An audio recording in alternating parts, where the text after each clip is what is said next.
성탄의 축복이 넘치시기를 기원합니다. 오늘 본문을 보시면 1절, 2절을 다시 한번 주목해서 보십시오. 내가 또 말하노니 유업을 이을 자가 모든 것의 주인이나 어렸을 동안에는 종과 다름이 없어서 그 아버지가 정한 때까지 후견인과 청지기 아래에 있나니.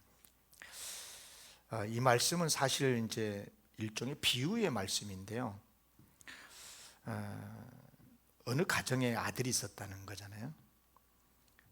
그는 이제 그 가족의 아들로서 상속자입니다. 그러니까 아버지의 것이 다 그 아들의 것이죠. 그런데 이제 아직 어려서 어린 기간 동안 아들은 자기 마음대로 할 수 있는 게 없어요. 말 그대로 이제 어리기 때문인 거죠. 어리기 때문에. 그래서 이제 아버지는 후견인을 둬가지고 어린 아이를 돌보게 만들어요. 따라서 이제 아들은 후견인의 말에 따라서 살아야 되는 거죠. 그러므로 시킨 대로 한다는 점에서 아들은 종과 다를 바가 없는 거예요. 다시 말하면 분명 그는 아들이고 그 집안의 상속자인 게 맞는데, 그런데 아버지가 아들을 위해서 후견인을 돕고 그 후견인의 교육대로 시킨 대로 종처럼 살아야 하는 거라 하는 그런 말씀인 거죠. 언제까지 그래야 되느냐?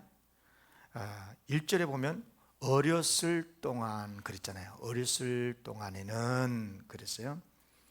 그러니까 태어나서 적어도 성인이 될 때까지, 당시의 법에 의하면 20세입니다. 그러니까 20살이 될 때까지 상당히 오랜 기간이죠. 그때까지는 후견인이 시킨 대로 해야 되는 거죠. 그러니까 기간이 길긴 하지만 계속 그런 건 아니고, 아버지는 아들이 성인이 될 때까지, 후견인에서 완전히 이제 벗어날 때까지, 이제 성인이 되면 후견인에서 완전히 벗어나도록 그렇게 한 거죠. 그러니까 때를 미리 정해놓고 그렇게 한다는 거죠. 그래서 2절에 보면 그 아버지가 정한 때까지, 그 아버지가 정한 때까지, 좀 더 정확하게 표현하면 미리 정한 때가 있다는 거예요. 아버지가 정해놓은 기간까지, 그 말인 거죠. 그래요. 아버지는요, 아들이 성년이 될 때까지, 성년이 되면 이제 상속인으로서의 모든 권리를 행사할 그 시점을 미리 정해놓고 그때까지는 이제 후견인에 의해서 양육을 받도록 했다, 그런 말씀인 거죠. 예를 들면 이제 20살이 되잖아요. 그러면 20살이 되는 그 해 생일 때까지 뭐 이렇게, 그러면 그때부터 너는 어린이야. 그런데 그때까지, 그 시점까지는 자기의 뜻대로 못 살아요.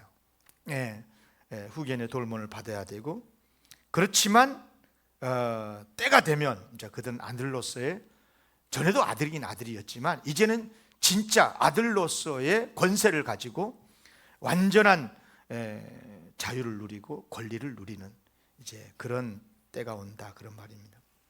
이제 이 말씀은 아까도 말씀드렸지, 하나의 일종의 비유인데요.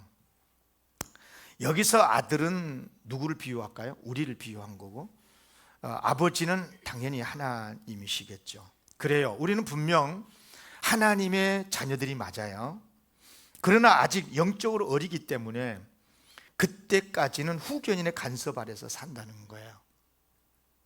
그래서 후견인의 명령을 받는 우리들의 모습을 보면 분명 하나님의 존귀한 자녀가 맞긴 한데, 그런데 살아가는 모습을 보니까 종처럼 초라하게 보일 때도 있다는 거죠. 3절 말씀이 그 말씀이에요. 이와 같이 우리도 어렸을 때에 이 세상의 초등학문 아래에 있어서 종노릇 하였더니, 아들인데, 주인의 아들이 맞는데, 그렇지만 후견인 아래에서 지도를 받고 있기 때문에 후견이 시킨 대로 하니까 가라 그러면 가고 오라면 오고 그러잖아요. 공부해, 자 그러면 자야 되고, 이렇게 해놓으니까 그때까지는 종노릇처럼 초라하게 그렇게 보이기도 한다는 겁니다. 그런데 여기서 중요한 것은 지금 여기서 말하고 앞에서 말하고 있는 후견이라는 개념이 뭐냐면 3절에는 뭐라고 표현했냐면 이 세상의 초등학문이라고 표현했어요. 이 세상의 초등학문. 그러니까 우리 삶에 직접적으로 영향을 미치는 후견인이 뭐냐? 이 세상의 초등학문이라는 거예요. 이 말은 굉장히 광범위한 개념으로 사용이 되는데요. 우선 율법이란 게 있죠. 율법. 유대인들에게는요, 지금도 율법은 절대적이죠. 그래서 그들은 율법만 따르면 된다고 생각해요. 율법을 지켜야 의롭게 되고, 율법을 지켜야 권리를 행사할 수 있다는 거예요. 하나님의 백성으로서. 그러니까 율법의 절대적인 영향 속에서 지금도 그들은 살아가고 있는 거죠. 그러면 이방인들은 어쩌냐? 여기서 세상의 초등학문, 이방인들에게서는 일종의 철학, 과학, 어떤 이념, 이런 철학적 논리가 있는 거예요. 여러분요, 지금도 그렇지만 얼마나 많은 사람들에게 이 철학적인 논리가 대단히 능력으로 이해가 됩니까? 그렇잖아요. 과학적으로 증명이 되고 철학적으로 논리가 분명해야 이 현대인들이 맞다 이렇게 되는 것 아니겠어요? 그런가 하면 시대를 초월해서 세상의 모든 사람들이 따르고 있는 그때 나름의 풍조, 유행, 관습, 이런 것들이 다 여기에 해당이 되는 거예요. 세상의 욕망, 미신적인 가르침, 이런 것까지도 다 이 세상의 초등학문이라고 할 수가 있는 거죠. 다시 말하면 이 세상에서 사는 모든 사람은 이 초등학문 아래 있지 않은 사람은 아무도 없어요. 다 영향을 받고 산다는 거죠. 지금도 마찬가지입니다. 근데 중요한 것은 왜 그런데 이런 것들을 초등학문이라고 표현했을까 하는 거예요. 여러분, 가장 낮은 학교가 초등학교죠. 말 그대로 초등학생처럼 어리고 미숙한 자가 배우는 학문을 초등학문이라는 거예요. 세상의 이 모든 것들은 다 초등학문에 해당된다 하는 거죠. 여러분, 우리도 그랬습니다. 세상의 학만 그런 게 아니라 영적인 세계도 똑같습니다. 영적으로 미숙할 때는요, 예수를 믿어서 하나님의 자녀라고 그러면서도 이런 세상 학문에, 초등학문에 매여서 살아가는 거예요. 예수를 믿은데도 세상의 이념에 따르고 세상의 풍조에 따라가고, 세상의 논리에 따라가고 과학이 진리라고 그러고 예수를 믿고 있는데도 초등학문에 매여서 살아간다 그 말이에요. 그러니까 세상의 초등학문의 종으로 살아가는 거죠. 종 노릇한다고 아까 말씀했죠. 그런데 반드시 후견인에게서 벗어날 때가 온다는 겁니다. 그때가 언제냐? 영적으로 보면 성숙해지고 성장한 때. 4절에서 오늘 본문에서 그래서 때가 참해라고 말씀을 했어요. 때. 그러니까 성년이 돼서 후견인에게서 벗어나서 상속자로서의 권리를 행사할 수 있을 때, 그때가 되면 더 이상은 율법이나 철학이나 세상의 논리에 얽매이지 않는다는 거예요. 그때부터는 세상의 유행이나 관습이나 시대정신이나 미신이나 이 세상의 욕망에 더 이상 매이지 않는다는 거예요. 그래서 예수 그리스도를 영접해서 구원의 확신이 있고 분명한 그리스도인으로서 우뚝 서게 되면 그때부터는 새로운 삶의 기준이 생기는데, 그게 뭐냐? 은혜의 법인 거예요. 초등학문이 아니고 그때부터는 복음의 은혜 속에서, 복음에서 주시는 자유를 누리면서 예수 그리스도의 복음의 능력으로 살아가게 된다는 것입니다. 그런데 바로 그 복음의 은혜와 자유를 누가 가지고 오셨느냐? 예수 그리스도께서 가지고 오셨다는 것입니다.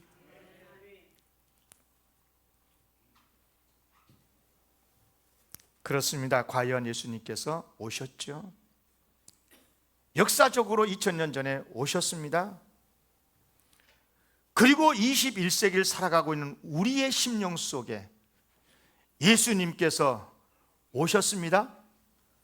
어찌 아멘 안 한다요?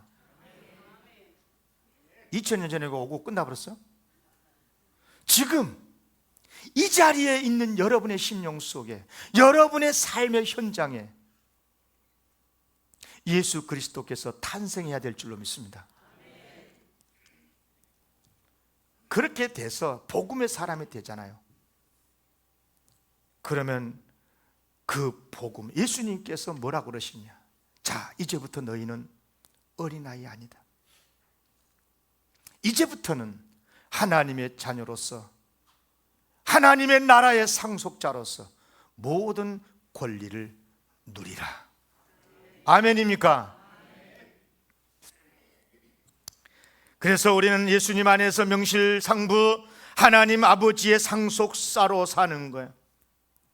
그러니까 그동안에 우리를 얽매이고 간섭하고 주장하고 이렇게 저렇게 해 하면서 간섭했던 율법, 철학, 세상의 유행, 이념, 관습, 시대정신, 거기서부터 완전히 자유가 돼야 되는 거예요. 그런 세상이지만 여전히 그런 것들이 세상의 초등학문이 우리의 삶의 현장에 있지만, 그래서 그런 영향을 우리가 가끔씩 받기도 하지만, 그러나 그리스도 예수 안에서 사는 사람은, 예수 그리스도의 성탄을 경험한 사람은 복음의 능력으로 그 모든 것을 오히려 조정하고 컨트롤하면서 살아야 된다, 그 말이에요. 아멘. 이게 기독교인입니다. 이게 복음의 능력인 거예요. 예수를 믿고 복음을 믿고 성탄을 믿고 있으면서도 세상의 흐름에 가고 세상의 관습에 따라서 휘둘리고, 이건 초등학문 아래에 있는 거예요. 아직 초등학문의 간섭 속에 있다는 거거든. 사랑하는 성도 여러분, 때가 참회라고 그랬습니다. 과연 예수님께서 세상에 오셨습니다. 2000년 전에 역사 속으로 오셨습니다. 하나님께서 보셨을 때 그때가 때가 딱 찼기 때문에 그런 것입니다. 예수님께서는요, 후견에 간섭하랬던 우리를 해방시켜서 완전한 하나님의 상속자로서 하나님의 나라의 백성으로서 자유를 누리게 하시려고 이 세상에 오신 줄로 믿습니다. 저 말이 아니에요. 오늘 본문 4절 5절 말씀입니다. 다 같이 읽겠습니다. 시작. 때가 참에 하나님이 그 아들을 보내사 여자에게서 나게 하시고 율법 아래에 나게 하신 것은 율법 아래에 있는 자들을 속량하시고 우리로 아들의 명분을 얻게 하라. 누구의 아들? 하나님의 아들. 아멘. 그럼 여자는 뭐야? 하나님의 딸, 하나님의 자녀. 지금 썼으면 하나님의 자녀라고 썼겠죠. 과연 예수님께서는 하나님의 아드님으로 오셔서 우리에게 하나님의 아들의 명분을 주셨습니다. 얼마나 감사합니다. 그런데 진짜 감사한 게 있어요. 뭔 줄 아세요? 우리가 예수님의 동생이 된 거야.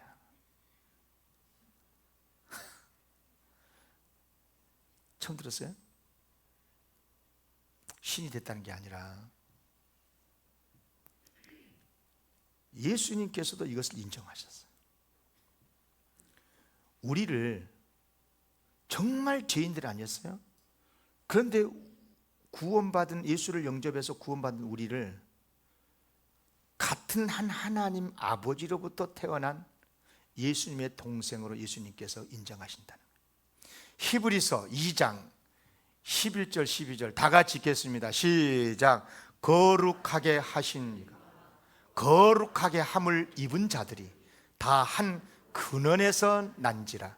그러므로 형제라 부르시기를 부끄러워하지 아니하시고 이르시되 내가 주의 이름을 내 형제들에게 선포하고 내가 주를 교회 중에서 찬송하리라 하셨으며.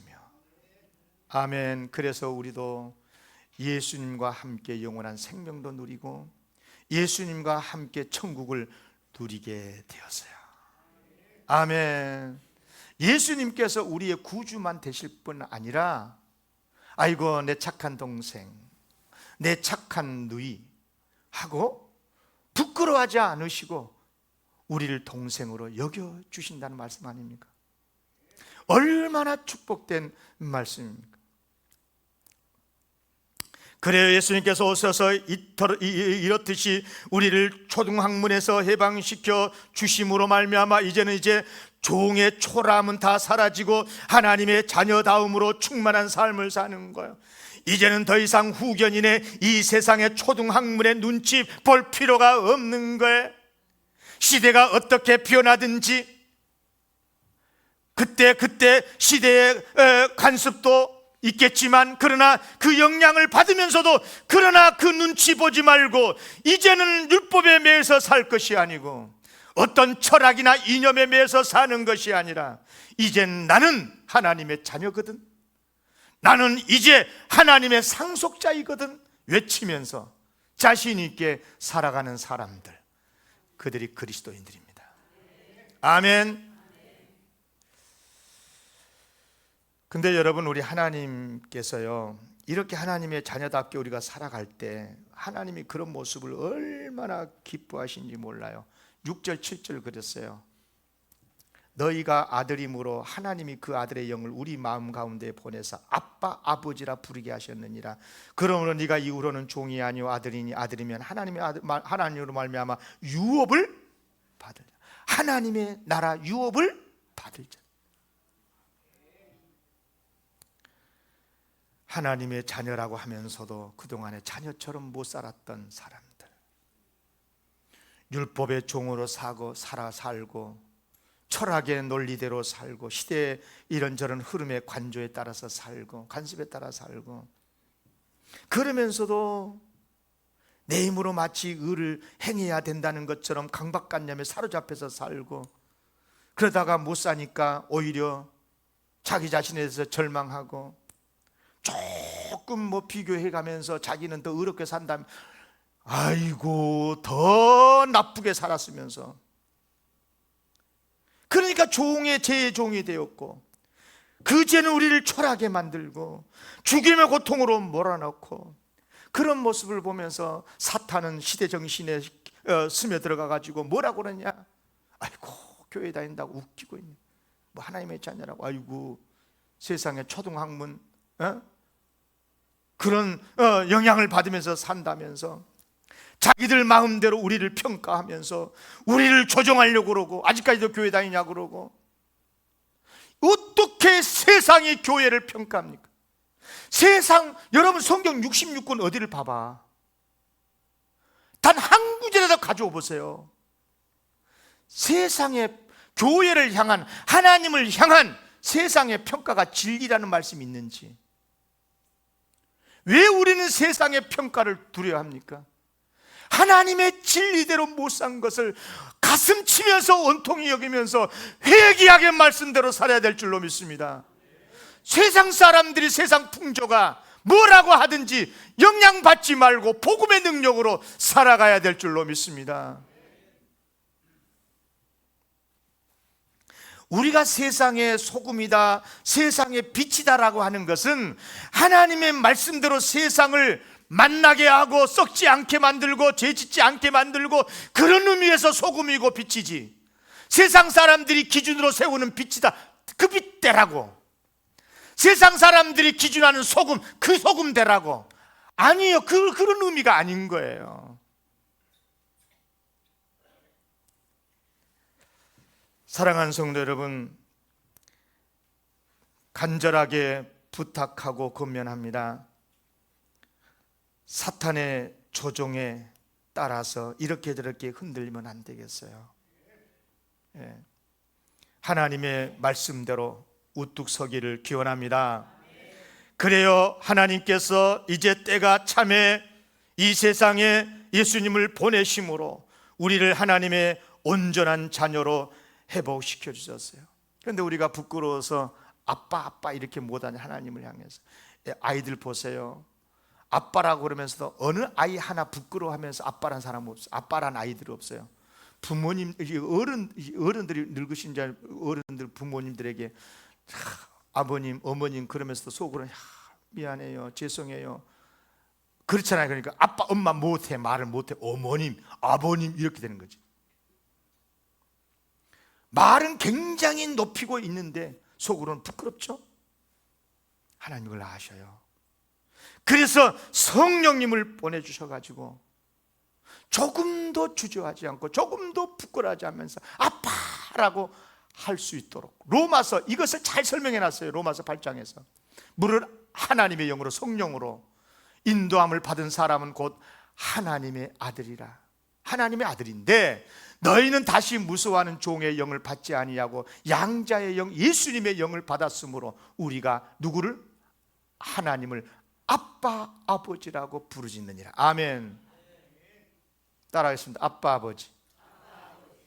죄송해요. 죄송하기도 하겠죠. 성령님께서 여러분들의 마음을 위로해 주셔서 예수님의 십자가의 보혈로 씻어주시고 아빠, 아버지라고 부를 수 있는 그런 유쾌하고 정말 즐거운 성탄절 되시기를 주의 이름으로 축원합니다. 우리가 바로 그런 사람들이다 그 말이에요. 우리가 그런 하나님의 아들이고 딸이다 그 말입니다. 그러니까 주님 안에서 하나님의 자녀다움을 가지시기를 바랍니다. 네. 하나님은 내 아버지, 나는 그분의 자녀.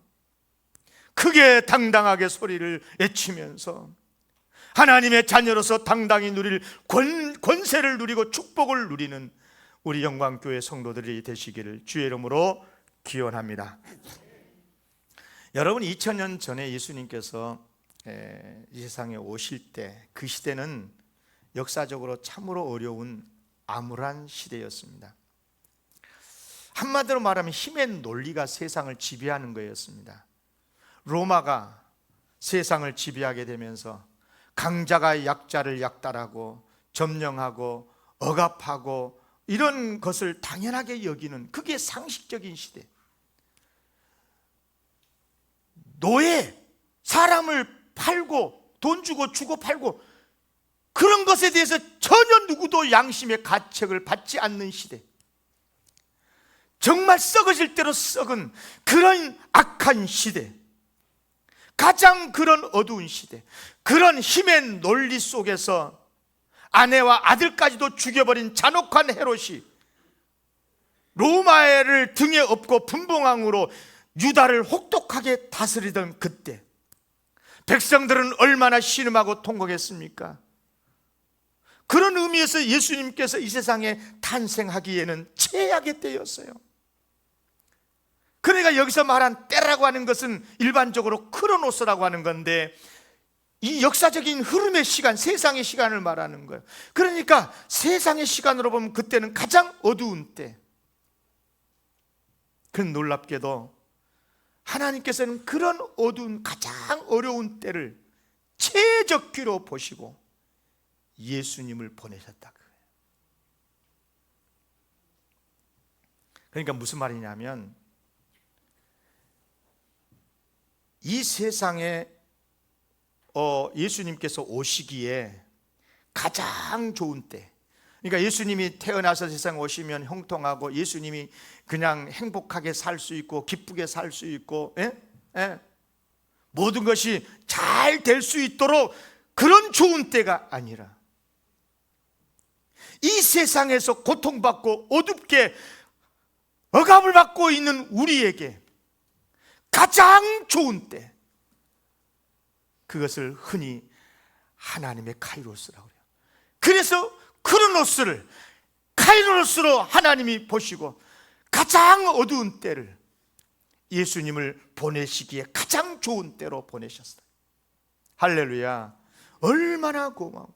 여러분 아프셔갖고 밤에 신음해 본 때 있죠. 막 그냥 뭐 장염이 걸린다거나 막, 저도 그런 경험이 있어요. 잠을 못 자고 막 얼마나 뒹구는지. 그럴 때 의사가 가장 좋은 때는 바로 그때 아니에요. 의사를 그렇게 좋아할 때가 없어. 의사가 없으면 도저히 살 수 없는 바로 그때. 그때 의사가 찾아와서 치료를 해준다면 환자는 그때 가장 극적인 기쁨을 맛보지 않겠어요? 그때 그 의사의 은혜는 영원히 잊지 못하죠.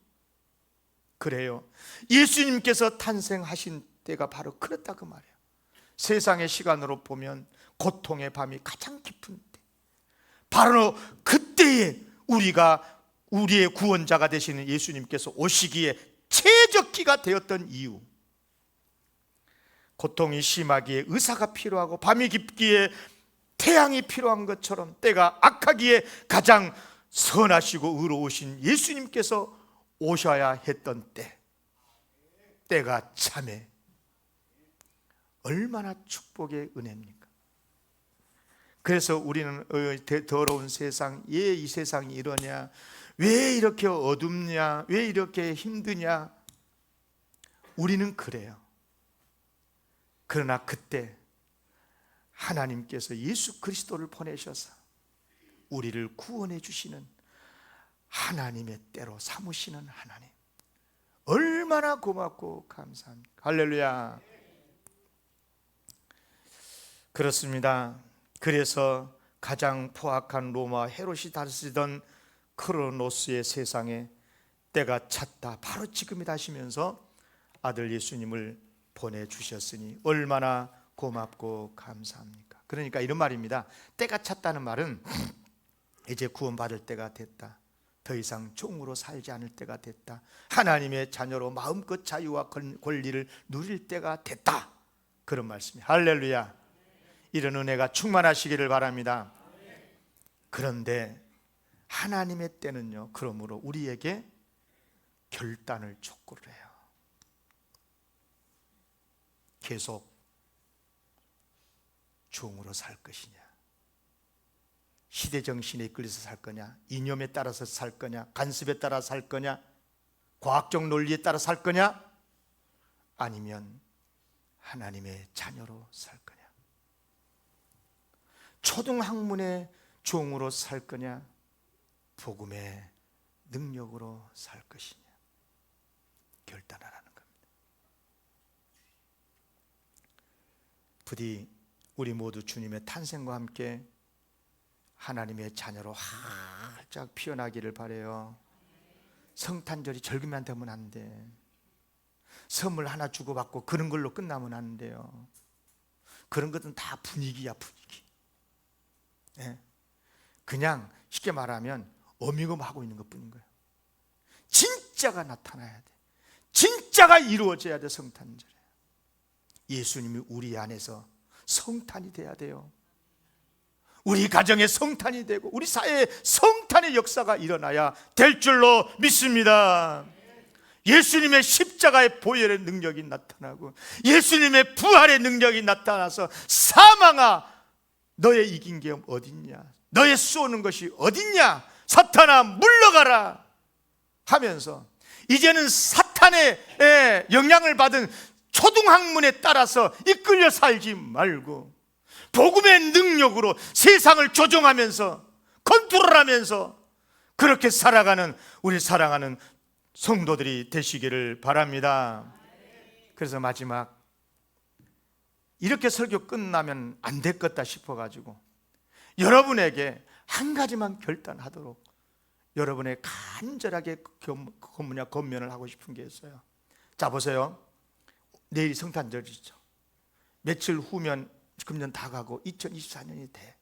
자, 그러면 여러분 2024년도에는 정말 우리 영광교회 우리 성도들이 다 하나님의 자녀답게 살았으면 좋겠는데, 그러면 예수님의 안에 있으면 충분하고 성령님으로 충만하면 거뜬히 그렇게 살 수 있는데, 그것을 제가 믿고 우리가 믿고 한 가지만 결단하자는 거예요. 결단합시다. 다 같이 크게 읽읍시다. 시작. 2024년 매 주일은 하나님께 예배자로 드리겠습니다. 아멘. 제가 왜 여기다가 목숨을 거냐면요, 예배 1시간 안에요 다 기독교 모든 게 다 들어있어요. 진짜입니다. 하나님의 말씀이 있어요. 아멘. 말씀 있잖아요. 성령의 역사 체험하죠. 기도 있죠. 여호와 하나님께 찬양 있죠. 하나님의 사랑을 느끼고 성도의 사랑 교제하지요. 전도의 열정이 나서 나가서 복음 전하게 하지요. 예배 죽으면 다 죽어. 어쩔 수 없이 먼 거리에 있어서 또 몸이 아파서 어쩔 수 없이 영상을 통해서 예배 드릴 수 이런 기회 주신 것도 감사해요. 그것이 일상이 되면 안 돼요. 진짜 말합니다. 진짜 말씀드립니다. 그것이 여러분의 일상 되면 진짜 영은 죽습니다. 그것은 비상용으로 해야 돼. 비상용으로. 내 몸이 교회에 와서 성도들을 만나고 함께 교제하고 같이 사랑하면서 여호와의 이름을 부르면서 예배드릴 때 우리의 영혼이 살아나게 될 줄로 믿습니다. 저는 여러분에게 약속합니다. 내년 1년 동안, 아니 은퇴할 때까지 단 한 주간도 다른 이야기 안 할 겁니다. 복음만 선포할 겁니다. 예수 그리스도의 복음만이 우리를 살릴 수 있으니까. 아멘. 그러니까 교회에 오세요. 오셔서 말씀을 사모하고 같이 기도하고 말씀을 경청하면서, 그럴 때 세상 초등학문이 어떻게 바뀌더라도 거기에 사로잡히지 않을 겁니다. 그것 때문에 갈등하지 않을 겁니다. 복음으로 다 그런 것들을 조종하면서 컨트롤하면서 복음 안에서 자유롭게 할렐루야 하면서 살게 될 줄로 믿습니다. 우리 영광교회가 그런 교회가 되기를 원합니다. 우리 교회의 성도가 다 그렇게 살아가기를 주의 이름으로 축원합니다. 기도하겠습니다. 하나님 아버지 감사합니다.